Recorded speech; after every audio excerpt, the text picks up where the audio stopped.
Hello my lovelies, how you all doing? I hope you're keeping well and staying crafty. Right, I'm coming on to show you some winnings that I received. They actually came last night and I'd forgotten all about it actually. A couple of weeks ago there was there's always loads of giveaways on Instagram, so I joined in one of the giveaways from Uniball and I couldn't believe it. I won. I was like, whoa.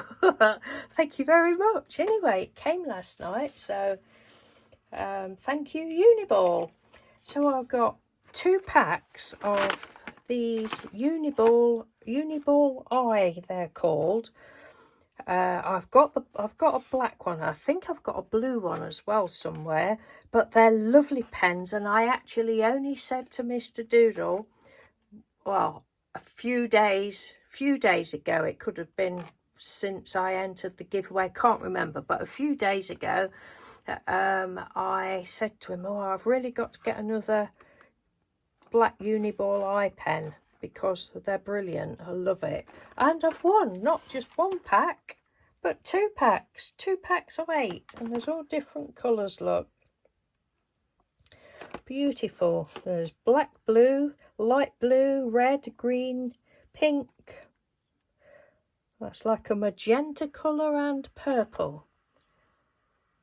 So it's lovely. And not only that, there's a pack of 4 little notebooks. It's a memo notebook. I've not had them out of the packets. Memo notebook. They're cute. It's this one. This one's a weekly planner. 160 pages. Is that one a travel archive? They've all got 160 pages. Lovely little books they are. And this one is, can't see, daily journal, that one says. So, aren't I a lucky bunny? So, thank you very much, Uniball. Take care, and I will speak to you soon. Bye.